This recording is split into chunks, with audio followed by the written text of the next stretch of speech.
pergunta a questão é a seguinte: está sendo observado, tá? Está sendo observado, e isso não é por causa do movimento carismático, né, dentro da católica, não é por isso, tá bom?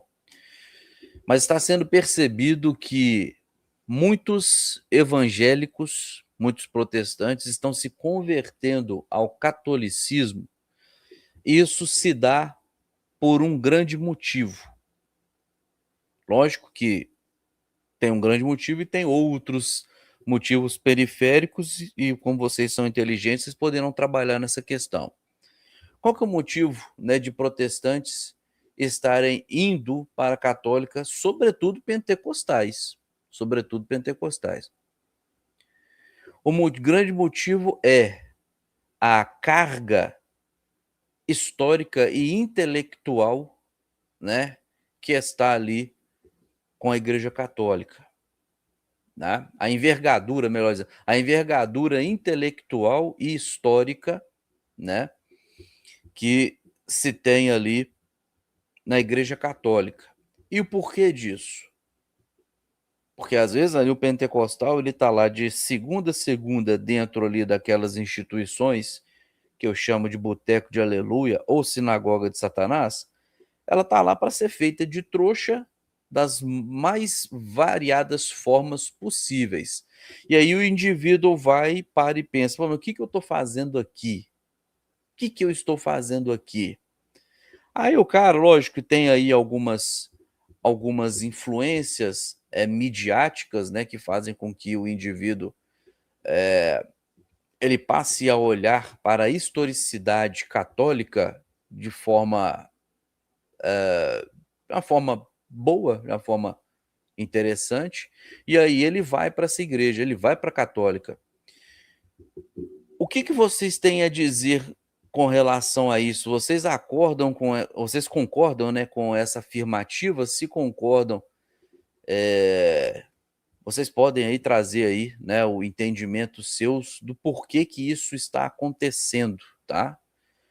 E é isso aí, tá com a palavra aí, quem quiser se manifestar primeiro.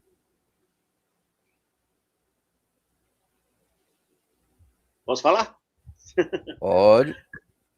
Tá. Bom, entendendo pelo que o catecismo da Igreja Católica explica, né, porque vocês sabem, né, a Igreja Católica ela é pautada nos 3 pilares, né, Sagrada Escritura, tradição e magistério. Nesse caso, quando a gente fala da missa em si, né, ou que fala da própria Igreja em si,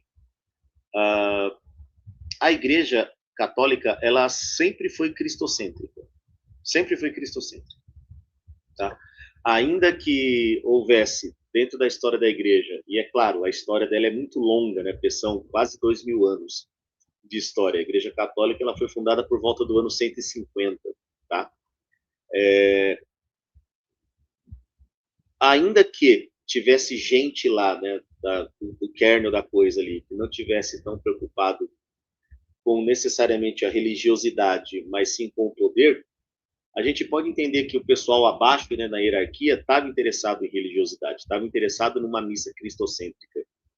E qual que é a grande diferença da missa para o culto? É que o culto ele é antropocêntrico, tá? Ainda que se dê valor à leitura da palavra, vão dar mais atenção àquele cara que leia com entusiasmo, né, que fale a respeito. E ele fica famoso, não a palavra. Eu fui lá ver o fulaninho, eu fui lá ver o menino de Santa Catarina. Mas qual que foi a palavra? Não sei, eu sei que ele pulou, rodopiou e Deus fez o milagre porque ele levantou os braços. Tá? Então é isso que vai acontecer lá.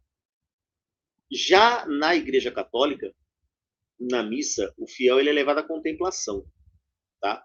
Do mistério que está acontecendo ali, né? Que no caso seria a morte e ressurreição de Jesus, tá? E o principal de todos que seria a Eucaristia, né? Da participação do corpo e do sangue de Cristo. Então, no meu entendimento, pode ser que eu esteja errado, é um achismo meu, mas eu posso entender a partir daí. Que boa parte desses irmãos que saem da igreja, das igrejas protestantes, e vão para a igreja católica, é porque eles cansaram de procurar o os carismas de Deus e estão querendo procurar o Deus dos carismas. Porque a sensação que se dá é que em algumas igrejas assim, se você não soltar uma língua estranha é porque Deus não te usou. Se você não rodopiar é porque Deus não te usou. Se você não sapatear é porque Deus não te usou. E aí nós temos exemplos aos borbotões dentro da religiosidade, pelo menos aqui da região sudeste, né, que é a nossa. O próprio menino mesmo de Santa Catarina, ele sai de uma instituição que a princípio não lhe deu nenhuma oportunidade porque ele queria essa oportunidade, ele quer aparecer. Não é Deus que vai aparecer, é ele que quer aparecer. Não é Jesus que vai aparecer, é ele que quer aparecer. Tem padre que faz isso? Tem muito padre que faz isso, tem muito padre artista, tá? Agora, se o bispo não dá o jeito no cara, infelizmente não sou eu que posso fazer, eu não posso fazer nada. O que eu posso fazer enquanto católico? Buscar uma outra paróquia para mim, tá? Porque se ele esquece da função dele de ser padre, a gente fica embaçado. Agora, o irmãozinho, né, que sai lá da igreja pentecostal, é porque provavelmente ele vai encontrar naquela comunidade a certa paz que ele gostaria de contemplar Deus, de verificar o que Deus está querendo para ele. É o que ele pode fazer por Deus. É o que seria mais viável esse pensamento. Tá? Porque quando a gente tem aquele boom de gente saindo da católica, indo para a pentecostal a partir da década de 70, 80, era porque era gente que também era ignorante, incauta também, assim como hoje, muita gente leiga, tá? E que por conta disso, né, de não ter aquela agitação que um culto tem, ele fala, eu quero nessa agitação. E aí a gente vai entrar em questão de contextos regionais, né, de como que as pessoas viam como é que era certos cultos, e aí o cara acabou se empolgando, tudo mais, tá? Exemplo, por que hoje os cultos evangélicos em algumas igrejas estão parecendo um trabalho no terreiro? Tá? Por que eles estão invertendo isso? Por que o trabalho, o que tem de diferente no trabalho do terreiro desses cultos em que as pessoas ficam rodopiando usando branco? Só falta a gente bater na tabaque lá, só falta ter eu esqueci o nome lá, bater na tabaque, o cara que faz. Então a pessoa acaba se cansando disso. Fala, isso para mim isso não é Deus, isso não tem Deus. Eu falo, vou na missa tá lá. Sabe? E o legal, Reni, não sei se você já foi católico um dia, mas o interessante nesse caso da missa em si é que da hora que você. E aí é uma experiência minha, claro. Então é uma evidência anedótica, então, né, só para que fique claro, não estou dizendo que isso realmente acontece. Mas quando você vai à missa e começa a perceber que a missa ela é do início ao fim cristocêntrica, você entende a sua posição enquanto fiel. Você não precisa se exaltar, Deus te exalta.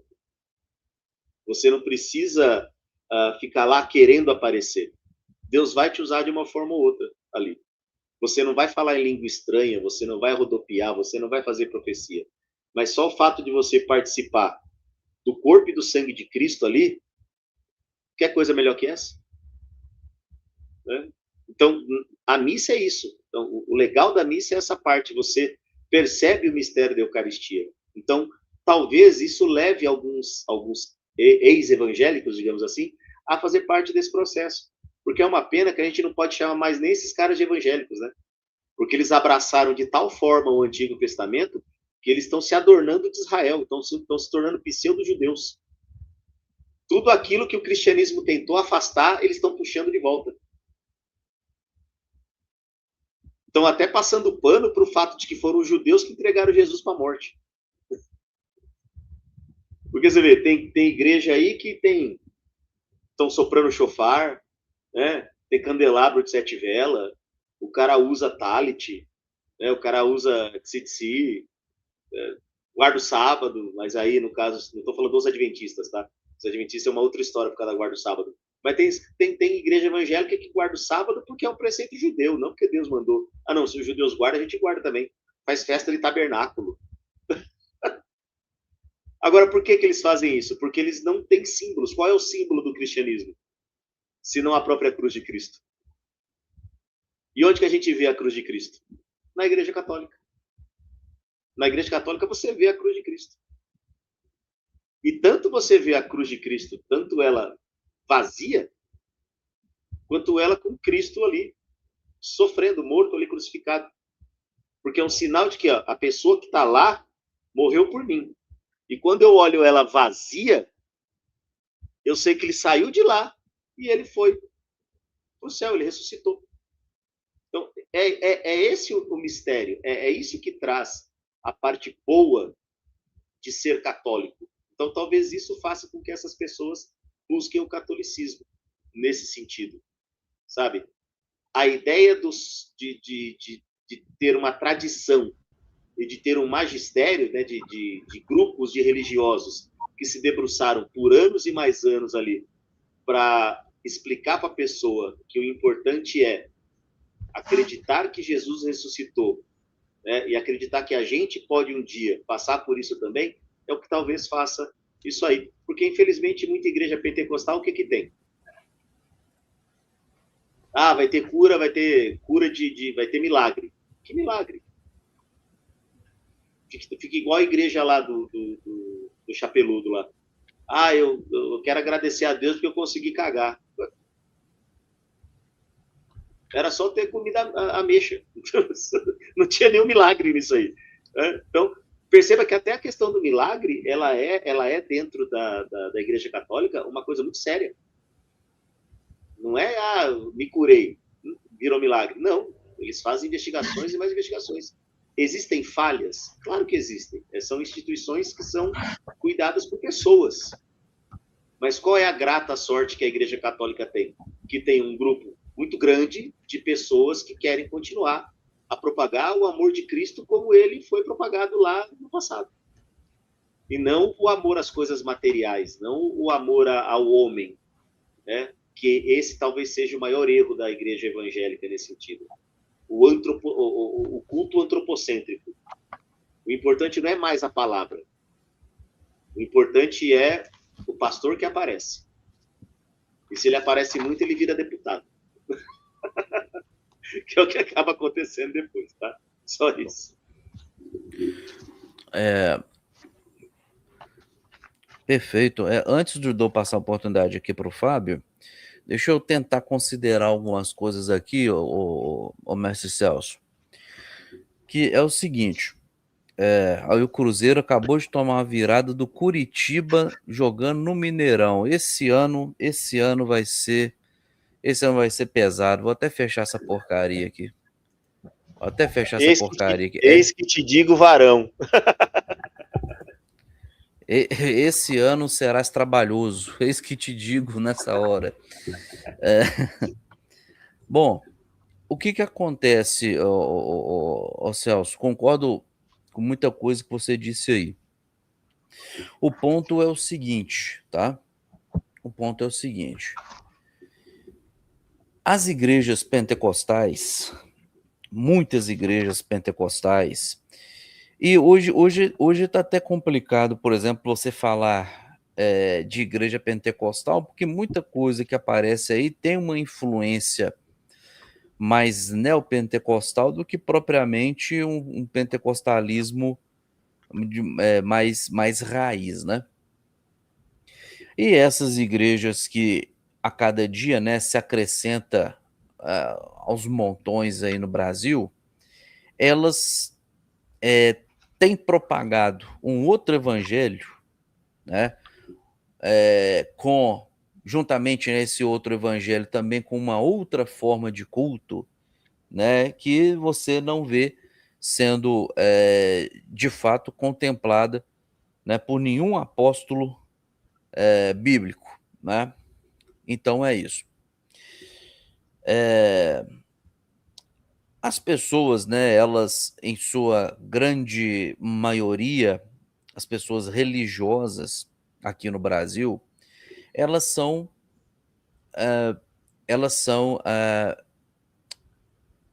como que eu posso dizer? Elas são portadoras de uma fé sincrética, em sua grande maioria. E quando eu falo fé sincrética, uma crença sincrética, né? Eu quero sim, estou me referindo sim àquele comportamento, aquela prática, tá certo? Que está ligada, sim, a misturas, a adaptações, a assimilações de diversas outras religiões. Porque isso, vamos dizer, né, parece que é de fato aí do brasileiro, né? A gente tem ali, né, você mistura ali o xamanismo com o catolicismo, você vai ter ali as benzedeiras, né? Você mistura ali você mistura ali o pentecostal ou o evangélico com o espírita, né? Ou ele vai seguir aí para uma linha, né, de baixo espiritismo, né? Ou ele de fato vai ser um neopentecostal mesmo, né? Então, você tem muitas dessas coisas, dessas misturas, né, aqui no Brasil. Mas a questão é a seguinte: o que está de fato é deturpado dentro aí desse ambiente religioso, né? É o alvo. Isso está deturpado. Por quê? O objetivo, né, de todo religioso era de fato, né, ele se ligar, é, ele se ligar àquele ao Deus, né, no qual ele professa fé. Então o objetivo é esse. Se o indivíduo ele está se ligando nos periféricos, que aí vai, é aquilo que você falou. Ah, não, é o pregador que, né, se apresenta aí com um certo nível de pirotecnia. Ah, não, é um ambiente de culto que é cheio de malabarismo. Se a pessoa ela está se prendendo, está voltada à observação dessas coisas, ela entende que a sua religiosidade ela só tem razão de ser quando existem essas coisas envolvidas, então, de fato, a ideia religiosa dessa pessoa, ela em si, ela já está é, totalmente errada, já está uma bagunça. Agora, veja só, o problema, se o culto ele é antropocêntrico, que realmente muitos são, aí pro lado evangélico, sobretudo pentecostal e neopentecostal, se o culto ele está antropocêntrico, é porque algo saiu do centro e quem está se mantendo no centro é o homem. Então, o que saiu? Saiu porque, logicamente, foi tirado, foi removido. Então, a gente sempre fala, olha, a palavra ela tem que ser cristocêntrica, ou seja, ela tem que apontar para a cruz, ela tem que apontar para a redenção, ela tem que apontar para a salvação e para o Salvador.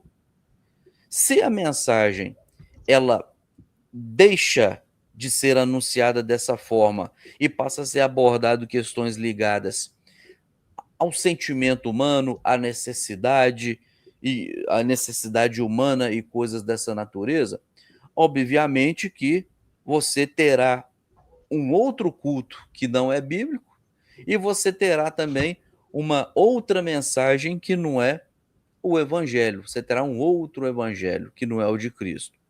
Entende? Agora, fato é que está no sangue do religioso brasileiro o apego, sim, aos símbolos. Eu entendo que isso, né, vamos dizer assim, o símbolo, as figuras referenciais, isso daí está na humanidade no geral, seja brasileiro, seja americano, seja inglês, seja o africano em si, né? É, o indivíduo ele precisa de algo, ele precisa de um contato, ele precisa de um ponto de referência, né? O problema é que, por exemplo, no nosso caso aqui, que nós somos cristãos protestantes, nós entendemos que o ponto de contato é o sola escritura, não é outra coisa. O ponto de contato, vamos dizer assim, se a pessoa ela precisa de algo físico para ela poder, em certa medida, exercer ali a sua religiosidade, ou vivenciar, né, a sua religiosidade, o que ela precisa ter é o livro, o que ela precisa ter é o texto, né? E, obviamente, buscar ter a compreensão do que está aí no livro, na palavra, na Bíblia, né? Agora, quando o indivíduo ele sai da igreja protestante e ele vai para a católica, que aí você disse acerca do símbolo da cruz, né? Bom, o protestante honesto, ele verá a cruz do início da Bíblia até o fim, porque a Bíblia ela mostra isso, ela apresenta a mensagem da cruz, ela apresenta a necessidade humana de redenção e ela apresenta o plano de redenção juntamente com o Redentor, né? Em toda a Bíblia, de Gênesis a Apocalipse, nós vemos isso daí, né? Agora, se a pessoa, ela ainda assim, ela sai da igreja protestante. E aqui eu quero separar, eu quero falar de igreja pentecostal. Eu quero falar de igreja pentecostal porque eu vou dizer a igreja protestante, no meu entendimento, a igreja pentecostal não é protestante. A igreja pentecostal é a igreja pentecostal. É uma igreja, abre aspas, evangélica, mas não é uma igreja protestante. Tá? Esse é um entendimento que eu tenho, né? Enfim, se um pentecostal ou neopentecostal ele está saindo desse movimento de origem e está indo para a igreja católica porque ele sente a necessidade dos símbolos para dar amparo à fé que ele tem, tá ok? Logo, esse indivíduo ele não tem fé. Logo, ele não tem fé. Porque observa, a fé, ela vem pelo ouvir e ouvir a palavra de Deus. E Hebreus vai dizer que sem fé é impossível agradar quer ver? Peraí, deixa eu lembrar aqui o texto, eu sempre esqueço desse texto. Quer ver? Ora, sem fé é impossível agradar a Deus, pois importa que todo aquele que... Quer ver? Eu sempre confundo, cara. Eu não consigo reproduzir esse versículo de jeito nenhum. Quer ver? Hebreus 10, não é isso, o mestre Fábio? Quer ver? Acho que é 11, hein? Isso, Confirmar quer ver? aqui, Vamos né? ver aqui, ó. 11. Aqui, ó. Hebreus 11. É necessário do que os que dizem ter fé, né? Acho que é alguma coisa assim. Pode ler. Não, Você tá com ele eu aberto aí, não pode abri. ler. Não tô. Ah, não abriu? Procurando ainda. Não. Hoje eu subi sem Bíblia nenhuma. Isso. Eu vou Ora, fazer não, mais na sua pegada. o texto que eu queria chegar é esse daqui, ó. É o 11:1. Ora, a fé é a certeza de Ah, tá. coisas que se esperam e a convicção de fatos, né, que não se vê. Então, fé é isso. Entendi. O que passa disso daqui já não é fé. Por quê? Veja só. Se eu tenho certeza que se eu tenho certeza que algo está aqui depois da minha parede, atrás aqui da minha parede, se eu tenho certeza que tem algo ali, então, obviamente, eu não preciso acreditar que algo está ali porque eu não vi. Não, eu já tenho certeza que tem algo ali. Entende? Então, eu não preciso de nada visual, eu não preciso de um contato físico para ter certeza que algo existe aqui atrás dessa parede. Né? Por quê? Porque eu tenho a convicção de que existe algo. É Né? que isso vai, eu peço até desculpas, é que isso vai ao encontro daquilo que nós estávamos conversando a respeito dessa ideia sincrética do brasileiro. Sincrético. Os indígenas aqui, eles tinham seus símbolos. Ainda que o símbolo fosse uma árvore, um pássaro, um macaco. Sim. Né? Quando o catolicismo português vem para cá, o catolicismo português ele também era recheado de mística. Então ele tinha muito misticismo, o catolicismo português, tá? Bem diferente do catolicismo francês, do catolicismo alemão, ainda costura o catolicismo. Então pensa, vem para cá. pega os elementos indígenas, né? Tanto é que aquela história do santo do pau oco, ela não começa com o pessoal pondo ouro no santo. Começa com os padres jesuítas fazendo estátuas enormes do santo de madeira, cavucando dentro dela e falando por ela para que o indígena achasse que era o santo que estava falando. Né? Ou seja, essa ideia do símbolo. Vem o pessoal de África.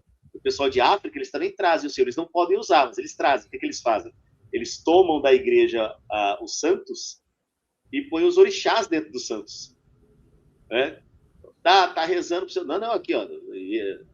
Nossa Senhora, São Jorge, mas na verdade era Iemanjá, era Oxóssi, era tudo isso. Então, isso que você falou faz sentido. São esses símbolos. Mas aí é que tá. Mas a busca pelo símbolo, ela tiraria de mim essa ideia da fé? Porque se a gente está falando de um cristianismo à brasileira, né? Um cristianismo que é misturado, um cristianismo que tem raízes indígenas e raízes africanas, né? Um cristianismo que com essas raízes chegou na igreja pentecostal também, querendo ou não, acabou chegando até a igreja pentecostal. Será que a busca pelo símbolo tiraria de mim a ideia de ter fé? Ainda que eu saiba, né, que a fé, seguindo o que Hebreus, está, né, escrito em Hebreus, toda aquela coisa do Hebreus, né, o firme fundamento das coisas, se espera a prova das coisas que se vê. Ainda que eu tenha isso, será que essa cruz não seria um norteador, ao invés de ser um aviso de que essa pessoa falhou em algo? Eu não tô antes de mais nada, saiba que eu não estou perguntando para rebater. Estou perguntando para uma dúvida sincera. Tá? Sim, Porque, entendi. Eu estou acostumado com live que as pessoas fazem pergunta achando que está querendo arrumar briga. Não, entendi. Eu entendi. Ô, Celso, a questão é a seguinte. Você me permite? Vai lá. Não, conclua. Pode concluir aí, já que você está na mente, para não esquecer. Eu não vou esquecer. Pode concluir. Tá. A questão é a seguinte. Embora, né, a mensagem, né, o evangelho, eu não vou dizer que ele se adapte, né? Mas o evangelho, ele é acessível a todos os povos. Ela é uma mensagem acessível a todos os povos, tá certo? Então, independente das nossas raízes, o evangelho é um só, né? E não sofrerá, não pode, né, sofrer adaptações ou alterações, entendeu? A questão do símbolo é a seguinte, Celso. Se a pessoa, o problema está em, né, a forma da busca, né, o objetivo, né, da questão. Que, por exemplo, se o cara ele crê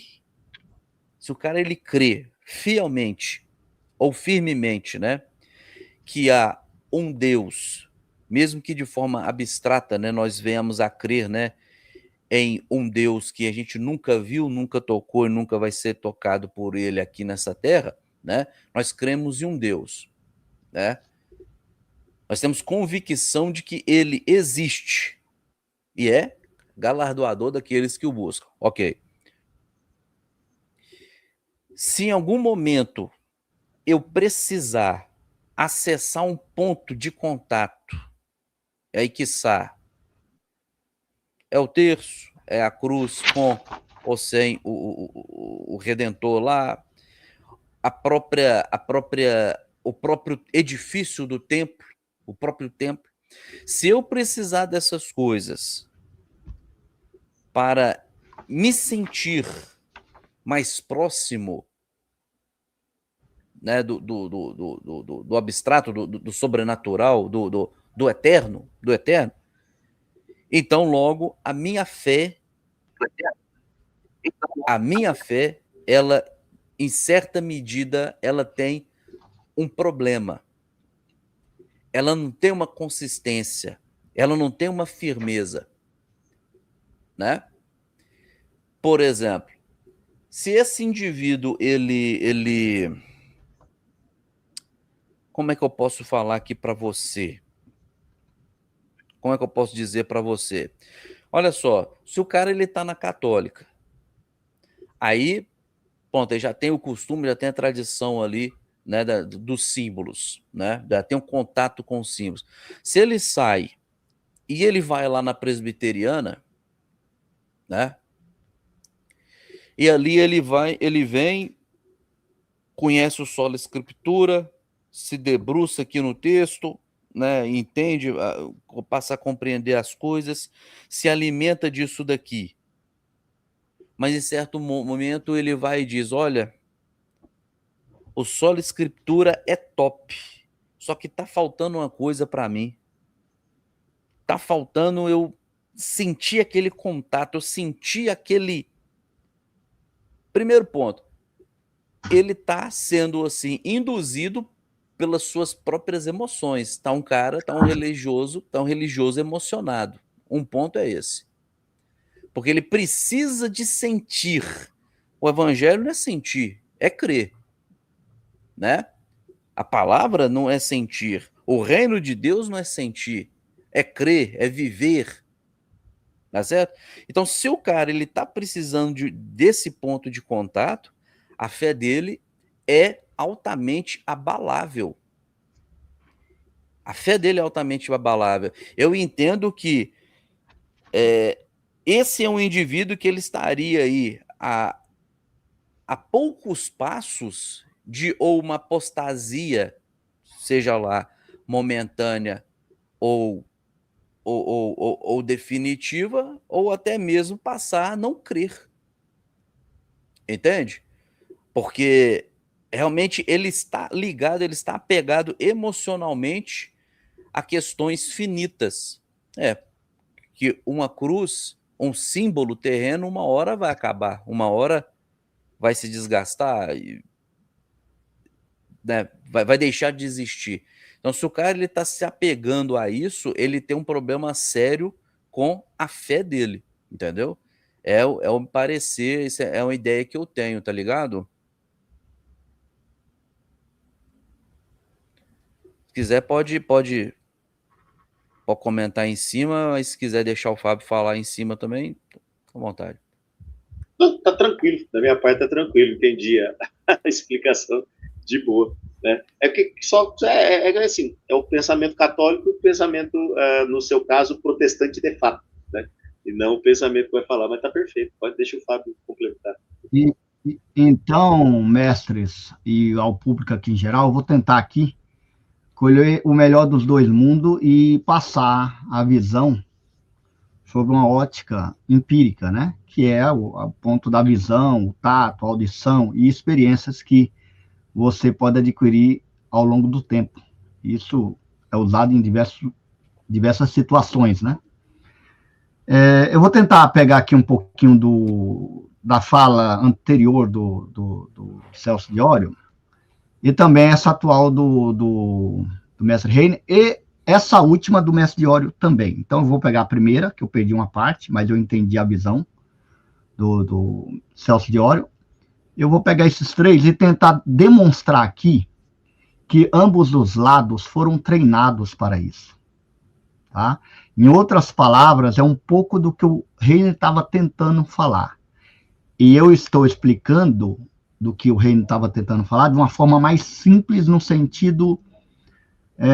porque me falta até palavras técnicas e até mesmo de sintetizar, como o Heine tem um poder incrível de sintetizar, e às vezes nem sempre ele consegue atingir as pessoas com o que de fato ele está querendo passar.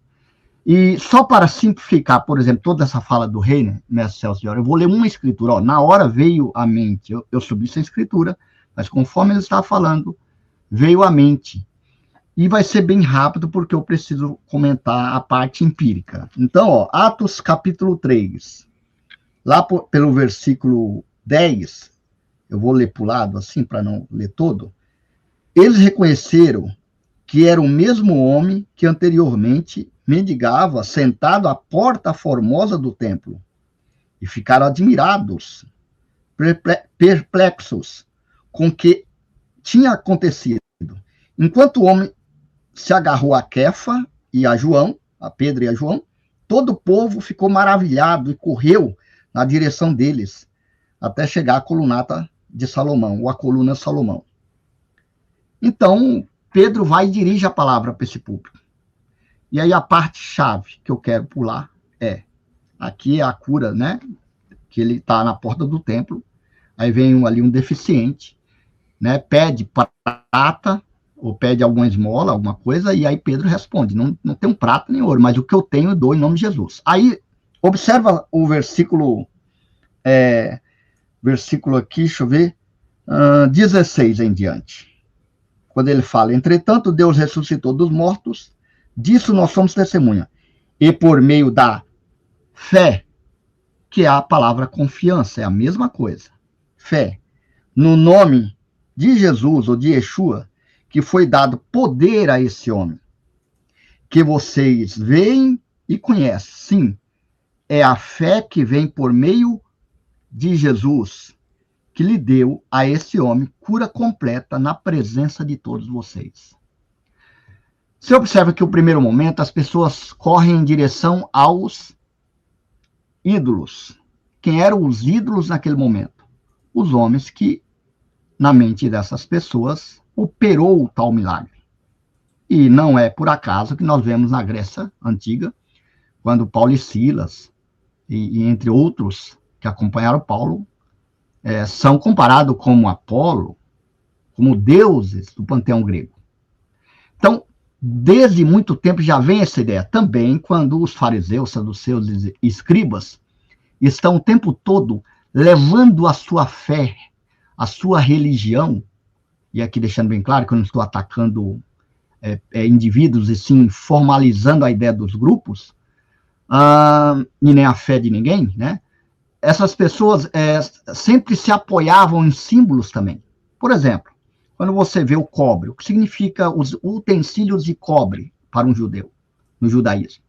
Significa uma pureza, uma santidade extrema, representando ali a graça divina de Adonai.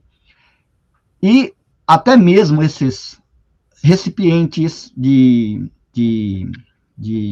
cobre, no ritual de Karhush, eu falei recentemente sobre isso, não sei se eu estou falando correta a palavra, que era o ato de purificações, não só dos utensílios, mas também das mãos.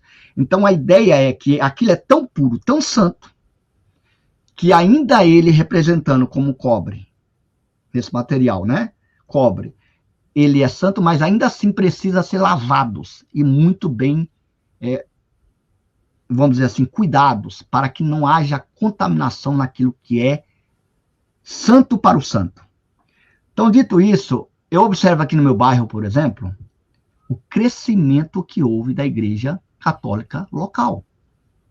Chegou a ter, na verdade, um tempo, talvez uma década ou um pouco mais, que ficaram as moscas, naquele padrão que o mestre Celso de Oro bem disse, questão daquela missa engessada, aquela missa milenar, né? E todo o contexto. E nem sempre a ideia do que o padre Marcelo Rossi lançou no mundo pegou assim em todos os bairros. Por quê? Porque nesse tempo os bairros foram habitados, povoados pelos botecos de aleluia. Então houve ciclos de crescimento, tanto de uma fé católica, depois de uma fé evangélica pentecostal, e mestre Celso de Oro, eu não estou aqui citando história, é uma observação empírica, né? Aquilo que você vive, observa, está tendo conhecimento, né, durante o tempo. Até porque também a história, de uma certa forma, é complexa. Irá ter os dois lados também, ainda que não deveriam, mas irá ter os dois lados. E quando eu digo que foi treinados, veja bem, na década de 90 houve uma grande mídia, né, ou talvez algo muito bem formado, para colocar um grupo contra o outro. Vocês sabem disso, vocês sabem da história, ao chutar ali, ofender a fé de milhões, ao vivo, numa rede de TV. E ali a intenção era, de fato, atrair o público do catolicismo, que já estava, vamos dizer assim, descrentes, desanimados, entre outros pontos. Só que sabe qual que é pior, mestre Celso de Reine e ao público?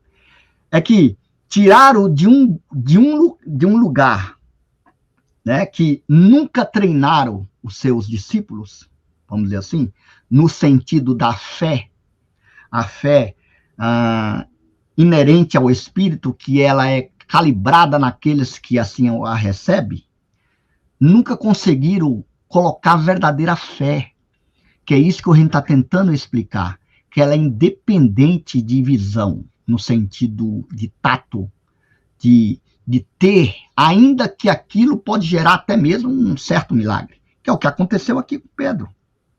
Pedro, em Atos 3, foi ali cercados por um monte de pessoas que estavam ali treinadas em observar o divino em algum animal ou alguma ação de matéria da natureza. Então, diante disso, você começa a observar o quê? Tanto de um lado, nunca treinaram, nunca sequer deixaram pegar no sentido da massa, na escritura mais profunda. Por outro lado, os clérigos, ou a parte clerical, bispo, aí o Celso pode falar mais coisas, ou padres em geral e tal, arcebispos, simonia, entre outros, começaram a estudar profundamente as escrituras, filosofia, e nós não podemos negar que essa parte mais alta, vamos dizer assim, que dirige, né, a fé católica, eles são inteligentíssimos, tem pessoas extremamente preparadas. Mas esse preparo ficou em torno deles e de toda a questão clerical e todos os mais, vamos dizer assim, superiores, humanamente falando, na questão de entendimento, como também, mestre Reiner, assim o protestantismo. E eu discordo apenas de uma microfala sua. Os protestantes são inteligentíssimos na parte teológica. Os protestantes que estudaram e que dominam o sistema religioso pentecostal. Você vai ver que tem gente que indica a Bíblia de estudo pentecostal. Bíblia de estudo que alguns dizem que é muito boa. Eu discordo, mas quem sou eu para discordar, né, nesse sentido? E aí, você observa que essas pessoas também não repassaram esse entendimento, assim como o lado do catolicismo deveria passar para o povo. Aí o que acontece? Abre um montão de botecos de aleluia, você vê um boom, você vai ver pessoas totalmente despreparadas, e aí foram abertos em regiões periféricas, onde nós bem sabemos que há um déficit de famílias estruturadas, e pronto, foi assim o estopim para dar tudo errado. Eu nunca vi, por exemplo, uma assembleia aqui no bairro, liderada por um homem, assembleia de boteco, não estou falando aquela igreja maior, tá? E aí vai falar, mas aí você está falando que mulher não pode liderar. Aí é outra história, que a gente até começou essa live referente a isso, é outra história. Mas também, onde houve a falha dos homens, acabou as mulheres ali, infelizmente, tomando conta mesmo. Só que, ainda assim, foram instruídas errado, assim como homens também, e o que é o que eu digo sempre, o que passa errado, continua repassando errado. Então você pensa o quê? Você vê um boom de boteco de aleluia, tudo sem entendimento, roda, gira, muitas falas de milagres e pouco entendimento, e pasmem, e aí começaram a surgir os problemas psicológicos, problemas de violências por interpretações de Bíblia totalmente fora de contexto, entre vários outros pontos que nós podemos aqui ficar a noite toda falando. E aí o que acontece? Aí olha uma igreja aqui que chegou um padre renovado, um padre, né, interessante, e tem um certo carisma, e não quer nem entrar nessa parte aí, por exemplo, nessa teologia da libertação, que aí seria até uma outra live para isso. Mas é a questão carismática também agora, que o catolicismo tradicional não tinha. E aí pega o povo de surpresa. Olha, a música aqui tá agitada, olha, tá legal. E começa a reviver algo que reviveu lá atrás no próprio protestantismo. Só que aí, pasme, ambos os grupos nunca tiveram, e não estou falando de todos, mas muitos, nunca tiveram uma experiência real advinda do Espírito, seja dentro do catolicismo Celso de Ório, seja no protestantismo. E olha que eu sou um dos que falam que eu reconheço irmãos católicos, coisa que era incrível antigamente, muitos hoje não reconhecem. Porque eu creio que não é só no catolicismo, mas no protestantismo, através da fé em Jesus, não estou colocando outras religiões aqui, porque não é a base de Jesus, creio que tem muitos convertidos a Cristo. Muitos mesmo, ainda que cite santos, ainda que cite milagres. Por exemplo, no meu canal, recentemente eu fiz os 10 casos que possuem documentações históricas, científicas e jurídicas. Eu vou levantar, rigorosa, passando pelo crivo da observação empírica de cientistas ateus, cientistas crentes e todo o contexto. E aí vem um pentecostal que não tem instrução e vai debater com alguém da parte católica que tem instrução. Um católico vai destruir ele em 2 minutos falando o seguinte, mestre Reine e os demais públicos aqui. Você acredita em cartas que não temos nem como comprovar? Olha só, eu estou dando agora, eu estou fazendo advogado do diabo aqui. Nós não temos como comprovar hoje, fazer testes em muito dentre esses milagres que aconteceu lá no primeiro século, mas nós temos como condições de fazer todos os testes e todas as observações científicas através de muitos sinais que aconteceram no meio do catolicismo. Aí alguém pode falar, então você é a favor do catolicismo, você é a favor dos sinais? Aí é outra história, mas a ideia é que nós não podemos ser ignorantes, nem de um lado nem de outro. Então você não pode achar que as coisas é simplesmente falar, não, eu creio e é assim. Tem que ter uma observação empírica, tem que ter um tato, um equilíbrio, para que nós não possamos ser, vamos dizer assim, extremista no que não é, no que é a verdade. Nós devemos ser extremistas no que não é a verdade. Como Paulo cita, terminando, nada podemos contra a verdade, senão a favor dela. E hoje eu tenho observado isso, mestre, e também Celso de Ório. E aí chegou uma irmã no meu canal, e eu tratei ela muito bem, gosto dela, ela continuou conosco lá no sentido de acompanhar. Ela falou, olha, amo seus estudos, estou aprendendo muito, mas não concordo com aqueles negócios do milagre dos católicos. E eu também não concordava com a maioria, com 100% disso.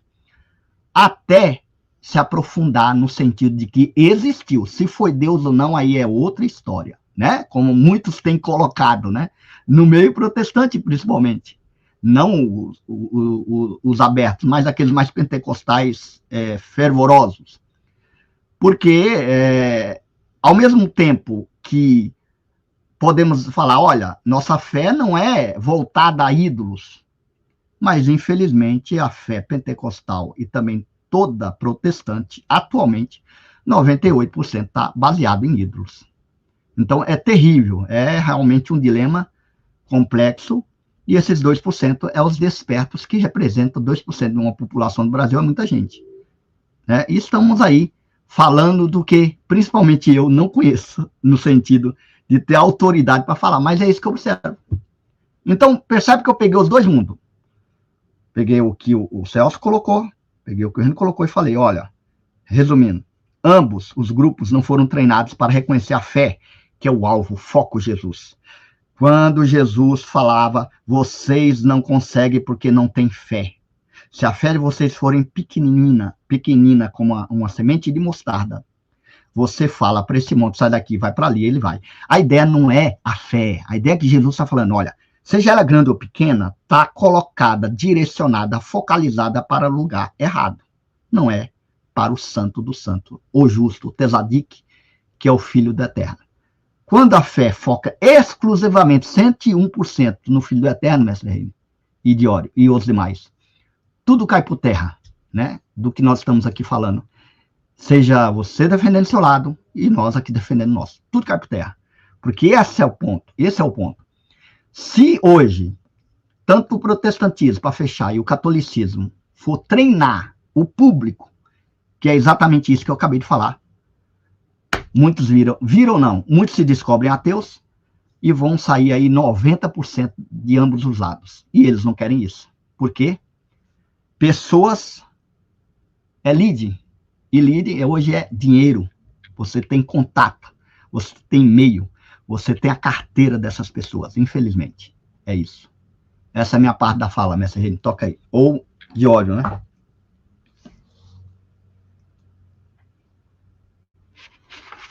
Vamos fazer o seguinte aqui. Como eu falei bastante e o Fábio falou uma vez só, eu vou fazer, vou deixar vocês aí para fazer o encerramento, cada um quiser trabalhar, né, dentro dessa matéria, dentro desses pontos aí, dentro desse assunto, né? Fica à vontade, tá? Eu tô morrendo de sono aqui, eu tô arrebentado. Então, considerações finais dentro aí do... fica à vontade, considerações finais e pode também, se quiser, desenrolar aí esse assunto, tá? Fiquem à vontade vocês dois. Se o mestre Diório não se estender muito, eu faço uma consideração final breve e a gente encerra. Ou você pode encerrar agora também, mestre. A live é sua, o espaço é seu aí, é que você que manda, né? Você fazer a consideração final breve? Nesse caso, sim. Nesse caso, sim. Ô, mestre, mas aí tu tá sendo justo, que essa segunda parte aqui eu só falei pouco, mano. Deixei vocês falar hoje, por incrível que pareça. Não, fique à vontade, fique à vontade. A frase que eu mais gosto do Fábio, mas isso é motivo para uma outra live. Você tá certo. Vai lá, mestre Celso, é contigo. Ah, tranquilo. Quiser um minuto aí, fica à vontade. Não, tá ok. Só agradecer, então, obrigado, Reiner, aí, por me receber. Fábio, prazer novamente em revê-los, uma alegria tremenda. Pessoal do chat, boa noite. Retomando aquele assunto todo, né? Infelizmente vai ter gente que vai reclamar de tudo, isso aí é fato, né? Ainda que você, por mais que você faça, né? Tem uma frasezinha que fala aí, né? Nem Jesus agradou todo mundo, né? Então, quem somos nós na fila do pão, né? Para fazer isso, sempre vai aparecer uma pessoa ou outra. Mas como diz a minha esposa, abstraia e finja demência, para evitar qualquer tipo de problema, né? Tá? No mais, cara, torcer que você continue aí esse ótimo trabalho, eu vou estar sempre aí curtindo. Se você falar do menino de Santa Catarina, ou não falar, eu continuo acompanhando e de boa para mim, né? Mas é aquilo, né? É um entretenimento. O pessoal de vez em quando entenda isso, né? O pessoal quer dar risada. O pessoal está passando por muito estresse aí, o pessoal quer rir de alguém, né? Ainda bem que a gente tem de quem rir, né? Então, ele faz questão de aparecer, então a gente dá esse palco para ele. Tá, só isso mesmo. Obrigadão aí. Ô, mestre Celso, mestre Reina, aí a irmã Carla Ferreira aí, ó, tá falando, Maricota Live, me prendeu no assunto, tá vendo? Isso é interessante. Eu acho que o Reina, por um lado, ele se sente, de uma certa forma, nesse momento, bem, humanamente falando, de tocar nesses assuntos, continuar a brincadeira do Live Drive, a questão até mesmo do senhor evangelista, e aos poucos ele está já policiando, né? Isso aí é visível, inclusive isso que ele falou hoje, da questão de animal herético. A gente sabe muito bem que a ciência chama os homens de animais, né? De uma certa forma, racionais, né? Pelo menos chamava, não sei se agora chamam ainda. Só que, é aquilo que eu falei, Reina, se você está falando para a congregação local, que é o que você me chama muita atenção, né? Onde tem verdadeiros irmãos, que você está comendo, bebendo, está ali junto, isso não vai ter problema nenhum de você falar coisas mais aprofundadas. Mas nós estamos falando para um público, uma plataforma que está para o Brasil todo aí, ou até para o mundo. Realmente, infelizmente, nós devemos ter esse cuidado mesmo, que hoje em dia, da forma que está, tem pessoas que tomam a dor, e aí entra até mesmo com ação referente a esse tipo de coisa. Então é sempre bom se policiar, ainda que, olha quem fala, eu sou péssimo para policiar, referente a, às vezes eu solto coisa aí, E aí tem meus irmãos aqui que puxam a orelha, pelo menos um tempo atrás aí, puxou muito. Mas, ao mesmo tempo, você observa que está cada dia difícil mesmo. Está difícil. Eu dirijo desde 98 e olha só quantos anos de carteira, né? E aí você observa que hoje é a pior geração no volante, seja mulher, seja homem, né? Seja lá pela questão de celular, questão até mesmo de acessórios dentro do veículo, pet. Deveria ser proibido dirigir com cachorro entre o volante e o corpo. Deveria. Eu acho até que é. Mas é normal. É proibido, sim. É proibido. Então, mas é normal. Aqui, hoje em dia, virou, né? É febre isso. Então, você observa que o problema não é o celular, o problema não é os pets, o problema não é os acessórios, o problema é a má formação de condutores. E agora, para 2026, você não vai precisar nem mesmo passar em todos os testes, como antigamente era mais rigoroso. Hoje em dia, basta você querer tirar a carteira e você irá tirar a carteira. Então, você imagina daqui uma década como não estará, né? Essa é minha fala final, mestre Reina. E se quiser, a gente marca uma continuação desse assunto, tá bom? Agradeço muito ao público, agradeço principalmente aí você por estar chamando, ó, eu senti falta também dessa live aí com mais amigos, tá bom? É isso aí, cante. Cante, é isso daí, gente. Eu quero agradecer aí a todos, aos irmãos aí, os mestres que subiram para me acompanhar nessa live. Se não fosse você, já teria, né, encerrado aqui, né? Mas aprove o Senhor criar esse momento aqui para nós, né? E o pessoal curtiu aí a resenha nossa, maravilha, tá bom? Aleluia. Foi uma live. Uma pergunta final, mestre Reino. Você gostou? Foi uma live gostosa. Uma live gostosa demais. Aí, coisa então, boa. Aleluia. Isso me faz feliz. Aí, aleluia. Quanto mais glória der aí, melhor aqui. Cada uma. Cada um. Gente, é isso. Muito obrigado. Deus abençoe a cada um. Eu faço aquele pedidão que você não se esqueça jamais. Há 3 coisas que não se pode conter: a água, o fogo e o beijo do gordo.